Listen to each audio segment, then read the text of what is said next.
देश में कोरोना की लहर अब धीमी पड़ रही है। रिकवरी में क्लियर पॉजिटिविटी ट्रेंड दिखाई दे रहा है।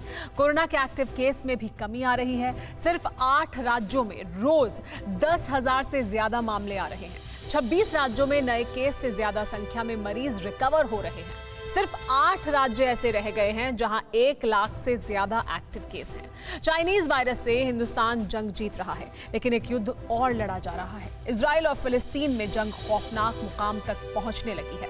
अमेरिका इजराइल को हथियार देने वाला है तो तुर्की और पाकिस्तान फिलिस्तीन के साथ आ चुके हैं। पाकिस्तान की संसद में इजराइल के खिलाफ एटम बम के इस्तेमाल की मांग उठी। सवाल यह है कि क्या वाकई ऐसे हालात हो सकते हैं?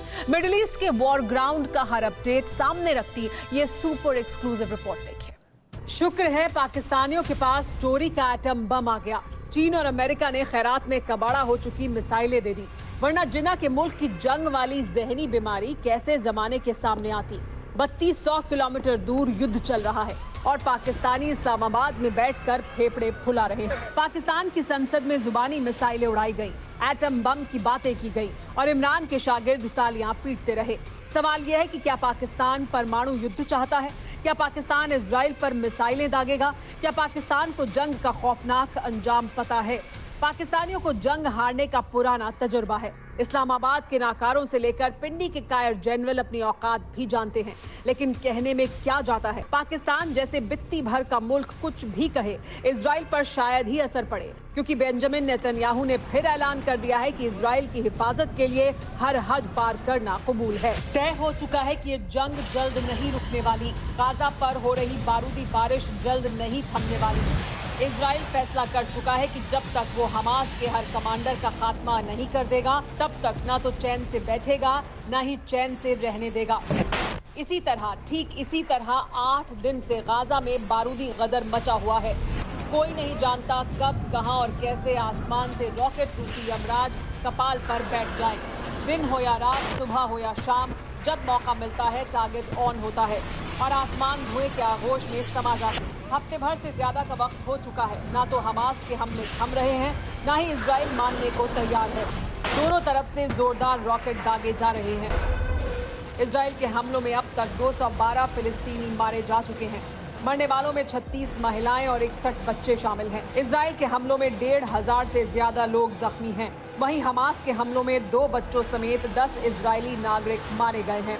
हालात ये हैं कि दिन भर रॉकेट हमले के सायरन की आवाज गूंजती रहती है। यरूशलेम से लेकर तेल अवीव तक लोगों ने घरों में बने बंकरों को आशियाना बनाया हुआ है, तो दूसरी ओर इजरायली हमलों में गाजा खंडहर में तब्दील होता नजर आने लगा है। इजराइल के प्रधानमंत्री बार बार हमास का सत्यानाश करने की शपथ ले रहे हैं।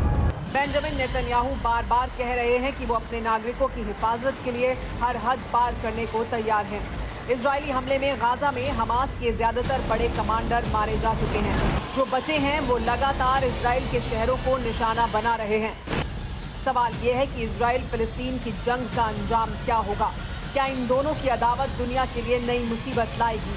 क्या मिडिल ईस्ट के युद्ध का दायरा पड़ोसी देशों तक फैलेगा? इन सवालों का जवाब भले ही भविष्य के पिटारे में कैद हो, लेकिन इतना तय है कि इजराइल किसी भी दबाव के आगे शायद ही पीछे कदम हटाए। ये साबित भी हो चुका है। इजराइल पर दबाव बनाने के लिए OIC की इमरजेंसी मीटिंग हुई। OIC दुनिया के 56 इस्लामी देशों का संगठन है। गाजा में जंग के खात्मे को लेकर यूरोपियन यूनियन ने भी दबाव बनाया। संयुक्त राष्ट्र भी इजराइल से हमले रोकने की अपील कर चुका है, लेकिन इजराइल सभी की बातें सुन रहा है और फिर फिलिस्तीन में रॉकेट दागने में देर भी नहीं कर रहा। सवाल यह है कि इजराइल की ताकत के पीछे राज क्या है? इजराइल के साथ दुनिया का सबसे ताकतवर मुल्क अमेरिका खड़ा है। अमेरिका बार बार ये साफ कर चुका है कि वो इजराइल का हर तरह से समर्थन करता रहेगा। यहां तक कि हमास के खात्मे के लिए इजराइल को अब अमेरिका घातक हथियार भी देगा। गाजा में हमास के ठिकानों को निशाना बनाने के बाद नेतन्याहू ने अमेरिका के प्रेसिडेंट जो बाइडेन को फोन लगाया था। बाइडेन ने शांति की अपील तो की ही, हाथों हाथ इजराइल का हाथ मजबूत करने का भी ऐलान कर दिया। फिलिस्तीन के साथ जंग के बीच अमेरिका इजराइल को घातक हथियार देगा। रिपोर्ट के मुताबिक अमेरिका इजराइल को करीब 5,500 करोड़ रुपए के हथियार फौरन देगा। अमेरिका से इजराइल को स्मार्ट बम भी हासिल होने वाले हैं। खास बात यह है कि अमेरिका की दोनों पार्टियां यानी रिपब्लिकन और डेमोक्रेट इजराइल का खुलकर समर्थन करती हैं। लिहाजा हथियारों की डिलीवरी भी जल्द से जल्द मुहैया कराई जा सकती है। अमेरिका के इस फैसले से साफ है कि गाजा में अभी और गदर होना है। इस बीच इजराइल और फिलिस्तीन के बीच जंग का दायरा बढ़ने लगा है। इजराइल का यह दावा है कि उसके शहरों को लेबनान और सीरिया की तरफ से भी निशाना बनाया जा रहा है। इसके अलावा जॉर्डन और मिस्र भी एक्टिव हो गए हैं। बड़ा सवाल यह है कि क्या इस युद्ध का दायरा अब और बढ़ रहा है? क्या ये महायुद्ध की तरफ बढ़ता जा रहा है? जिस तरह के हालात हैं उसे देखकर इतना तो कहा जा सकता है कि दो मुल्कों की जंग सरहदों की बंदिश से आजाद होने लगी है। इजराइल ने लेबनान में हमास के ठिकानों को भी निशाना बनाना शुरू कर दिया है। वहीं इजरायली फौज ने जॉर्डन की सरहद पर एक ड्रोन को मार गिराया। चारों तरफ से रॉकेट दागे जा रहे हैं। इसे नक्शे के जरिए समझिए। भूमध्य सागर के किनारे पर इजराइल एक छोटा सा देश है जिसका एक कोना रेड सी यानी लाल सागर से लगता है। इजराइल के दाईं तरफ जॉर्डन की सरहद है तो उत्तर में सीरिया और लेबनान से साझा सरहद है। दक्षिण पश्चिम में मिस्र का बॉर्डर लगता है। सऊदी अरब, इराक और सूडान का फासला भी ज्यादा नहीं है। इजराइल के पश्चिमी कोने पर छोटा सा इलाका है, इसी को गाजा कहते हैं, जो इन दिनों बारूदी संग्राम का साक्षी बना हुआ है। इजराइल दुनिया का एकमात्र यहूदी देश है जिसकी आबादी करीब 95 लाख है, लेकिन इजराइल को दुनिया के सबसे ताकतवर मुल्कों में गिना जाता है। बाकी कसर अमेरिका ने पूरी कर दी। इसीलिए अब तुर्की का तानाशाह बौखला उठा है। तुर्की के राष्ट्रपति एर्दोआन ने तो जो बाइडेन के लिए यहाँ तक कह दिया कि उनके हाथ खून से सने हुए हैं। खुद सुनिए। हमास के ठिकानों पर हमले के बाद से दो ही मुल्क हैं जो सबसे ज्यादा बौखलाए हुए हैं, एक तुर्की और दूसरा तुर्की का पिछलग्गू पाकिस्तान।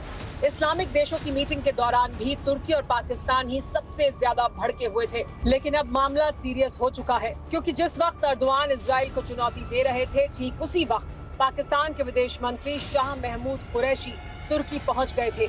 इसलिए सवाल लाजमी है कि इजराइल के खिलाफ क्या तुर्की और पाकिस्तान एक हो सकते हैं? जिस तरह अमेरिका इजराइल को हथियार दे रहा है, क्या उसी तरह तुर्की और पाकिस्तान हमास को हथियार दे सकते हैं? तुर्की और पाकिस्तान दोनों ही मुल्कों में इस्लामी देशों की रहनुमाई साबित करने का कंपटीशन चल रहा है। लिहाजा ऐसी आशंकाओं से इनकार नहीं किया जा सकता। इस्लामी मुल्कों में इस वक्त तुर्की और पाकिस्तान ही सबसे ताकतवर हैं। तुर्की के पास सबसे आधुनिक हथियारों का जखीरा है, तो वहीं पाकिस्तान एटमी मुल्क है। वैसे भी पाकिस्तानी मुंह में एटम बम लिए फिरते हैं। मुस्लिम मुल्कों का खलीफा बनने के लिए पाकिस्तान के कट्टरपंथी किसी भी हद तक जा सकते हैं। इसीलिए दुनिया गाजा में मचे गदर पर टकटकी लगाए हुए है।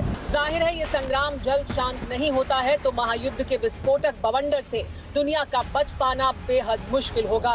फिक्र आपकी, सोमवार से शुक्रवार रात 9 बजे सिर्फ TV9 भारतवर्ष पर।